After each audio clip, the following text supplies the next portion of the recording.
Dalam kisah sholat itu adalah Isra Mi'rajnya baginda Nabi adalah diperjalankan dari Masjidil Haram ke Masjidil Aqsa, kemudian dibawa ke naik ke atas langit ketujuh,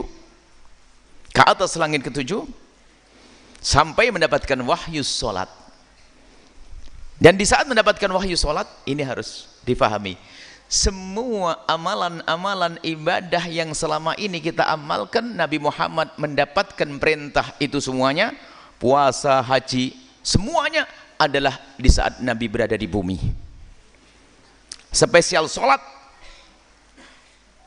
Allah memerintahkan kepada baginda Nabi dipanggil ke tempat sangat mulia, ke atas langit ketujuh, Sidratul Muntaha. Bahkan diwahyukan secara langsung. Nabi diajak dialog oleh Allah secara langsung. Dan ternyata memang sholat itu adalah seolah-olah, dan harus kita sadari kalau kita melakukan sholat seperti kita Isra Mi'raj. Karena dalam kisah Isra Mi'raj itu bagaimana kita? Nabi Muhammad berdialog dengan Allah. Tapi harus dipahami masalah dialog ini, jangan sampai kita salah memahami. Mendapatkan wahyu sholat, dan ini adalah saat yang terindah bagi baginda Nabi Shallallahu Alaihi Wasallam. Sehingga di dalam ayat itu sendiri para kan subhanalladzi asra bi 'abdihi, maha suci Allah yang telah memperjalankan hamba. Ini gelar yang paling disukai Nabi, gelar hamba, seorang hamba. Lihat, di saat Nabi diangkat tinggi-tinggi, tapi cara menggelarinya disebut dengan seorang hamba. Maknanya apa? Nabi memang seorang hamba, tapi sangat-sangat mulia. Tapi Nabi setinggi apapun pangkat beliau adalah seorang hamba, yang harus kita fahami itu.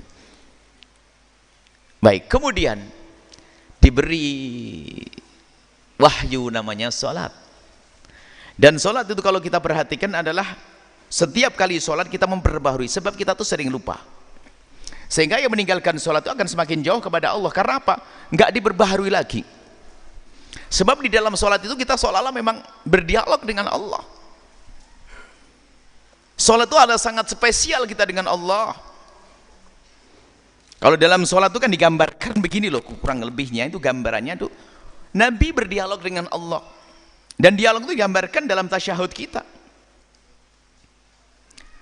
Kalau kita bertemu dengan sesama manusia harus ada salamnya, salam penghormatan kepada sesama manusia. Assalamualaikum, assalamualaikum, assalamualaikum. Tapi bagaimana salamnya seorang hamba kepada Khalik sang pencipta?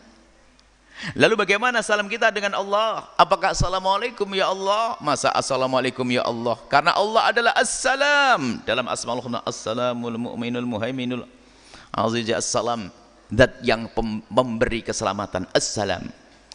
Dan juga keselamatan dari Allah. Bagaimana assalamualaikum ya Allah? Tentu tidak seperti itu. Maka diajarkan kepada baginda Nabi, salam seorang hamba kepada Allah adalah yang kita setiap saat membacanya dalam sholat adalah at-tahiyyatul mubarakatus salawatut thayyibatu. Itu adalah at-tahiyyat, salam. At-tahiyyatul mubarakat, salam yang penuh berkah. At-thayyibatu yang bagus sesungguhnya. Al-mubarakat yang penuh berkah, mengucurkan keberkahan untuk kita. Jadi dari tahiyat kita, salam kita kepada Allah menjadi sebab dikucurkan keberkahan dari Allah. Itu adalah salam yang hanya lillah, untuk Allah. Jadi kalau kita mengucapkan at-tahiyyatul mubarakatus salawatut thayyibatu lillah, hendaknya kita sadar kalau saat itu kita bersalam kepada Allah. Harus itu.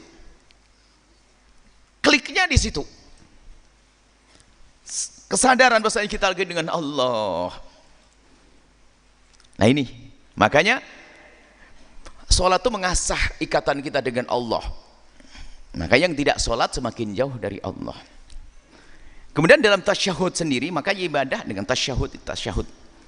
Setelah kita mengucapkan salam kepada Allah, maksudnya mengecek kembali urusanmu dengan Allah itu seperti apa. Dan ibadah, sholat ibadah spesial antara kita dengan Allah. Ternyata luar biasa. Setelah kita lagi khusyuk-khusyuknya kepada Allah, kita harus ingat dengan manusia mulia yang bernama siapa? Baginda Nabi Muhammad sallallahu alaihi wasallam. Baginda Nabi sallallahu alaihi wasallam. Sehingga setelah kita salam kepada Allah, kita hendaknya bersalam kepada siapa? Rasulullah. Kalau tidak salam, enggak sah salat kita. Setelah at-tahiyatul mubarakatus salawatut thayyibatullah, assalamu alayka ayyuhan nabiyyu wa rahmatullahi wa barakatuh. Anda harus sadar, ini menunjukkan begitu agungnya Rasulullah. Di saat kita lagi khusyuk kepada Allah, ternyata kita harus menoleh, kita harus bersalam kepada manusia agung yang bernama Nabi Muhammad. Maka ini adalah langkah selanjutnya. Tidak cukup kita katanya ahli ibadah, solat yang bau kenaman, tapi jarang bersalawat kepada Nabi, tidak dekat dengan Nabi. Awas, hati-hati, kropos.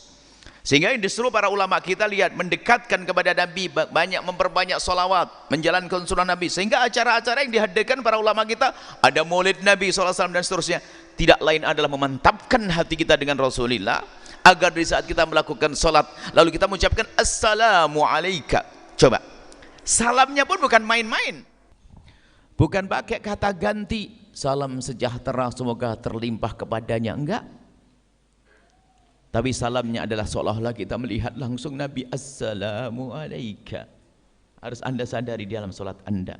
Padahal kita lagi khusyuknya kepada Allah, ternyata seolah-olah begini, enggak akan aku terima ibadahmu, hei hambaku, kecuali kau menghadap kepada hamba terkasihku Nabi Muhammad. Salamlah kepada dia.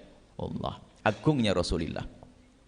Di saat kita lagi khusyuknya kepada Allah, kita harus ingat siapa?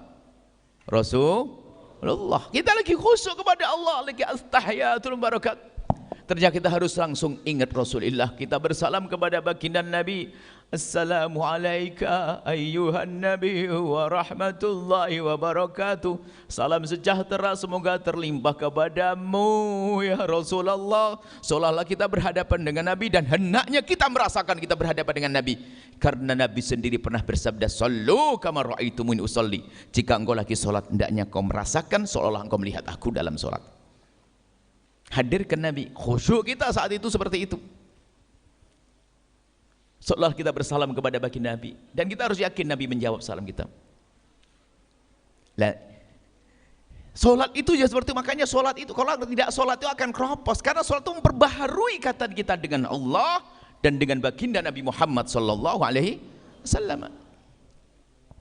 Terus kepada siapa lagi coba solat? Lihat, setelah kita benar dengan baginda Nabi, ketahuilah, biarpun katanya orang itu jago solat malam, puasa Senin Kamis, solat duha, waduh, baca Quran khatam setiap minggu, ternyata ketahuilah, hei hamba Allah, kosong dia, kropos. Kalau tasyahudnya, tahiyatnya hanya sampai di situ. Biarpun katanya solawatnya ribuan kali dalam sehari, kalau berhenti sampai di situ, nggak berguna orang itu.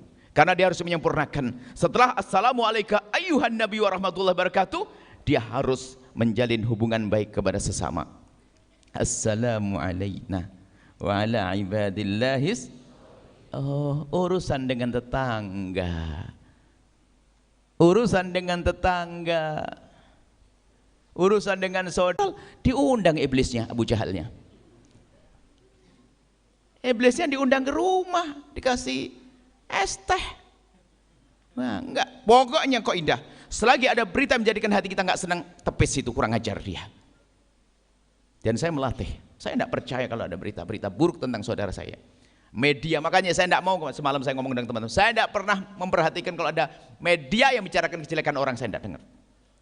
Saya punya grup WA Ustadz. Setiap ada grup yang di situ membicarakan kejelekan orang, saya pergi, saya keluar, saya enggak mau itu. Saya tidak mau kotor hati saya. Nah, ini Abu Bakar cerdas. Padahal yang ngomong Abu Jahal. Wah, ini Abu Jahal ngomong apa lagi? Cuman dipangkas, dipatahkan Abu Jahal. Hei Abu Jahal, kalaupun Nabi Muhammad ngomong apa saja, lebih dari itu aku akan percaya. Kata Abu Jahal, lemes dia. Dasar gurunya gila, muridnya juga gila. Pergi dia ngeloyor dia, nggak dapat. Cuman Abu Bakar penasaran. Klarifikasi, nyelinap, datang ke Rasulullah. Ya Rasulullah,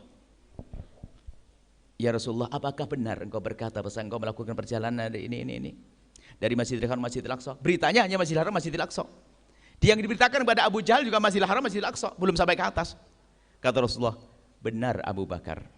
Abu Jahal bertanya, dan aku jawab, aku melakukan perjalanan dari Masjidil Haram Masjidil Aqsa. Benar Rasulullah? Benar. Tidak sampai di situ wahai Abu Bakar, aku diangkat ke atas langit ke-7.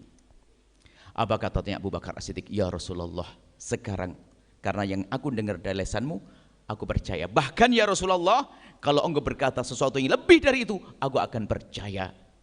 Seketika itu Sayyidina Abu Bakar digelari, engkau adalah As-Siddiq, orang yang sangat mempercaya aku. Nah ini gelarnya saat itu didapat. Makanya sampai hari ini kita sebut Abu Bakar Siddiq, orang hebat. Lah, kuncinya apa Sayyidina Abu Bakar? Hati bersih dengan teman, hati bersih kepada seorang muslim, nggak kotor. Lihat kotornya Abu Jahal, padahal kalau secara murid kan mestinya Abu Jahal dulu yang beriman karena dia yang dengar pertama, gelombang pertama ini, seniornya kan tahu dulu. Tapi ketahuilah, hati busuk tidak akan menghantarkan kepada kebaikan. Makanya dengki, saling benci tidak bisa menjadi baik.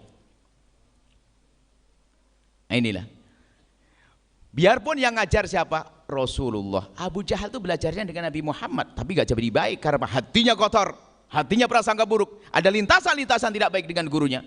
Biarpun yang ngajar Nabi, tapi ternyata jadi Abu Jahal. Ayo kembali kepada At-Tahiyat. Nah ini adalah sebetulnya, jadi Isra Mi'raj ilmu hati, ilmu hati, semuanya ilmu iman. Perjalanannya saja nggak bisa, pikir nalar nggak nyambung kalau hanya bicara tentang kekuatan manusia. Bagaimana melakukan perjalanan dari Masjidil Haram Masjidil Aqsa cuma semalam? Nggak mungkin, kalau nggak pernah terbayang selama ini. Cuma dalam Al-Quran disebutkan subhanalladzi asra, maha suci Allah yang memperjalankan. Nabi Muhammad tidak jalan sendiri kok. Nabi Muhammad diperjalankan. Yang memperjalankan adalah Allah yang punya waktu, Allah yang punya tempat, sehingga bisa saja dipercepat. Waktu dipercepat, tempat diperpendek, jadi singkat semalam sampai ke atas langit ke-7. Baik, jadi kuncinya hati, bukan ilmu zahir, ilmu hati, ilmu iman.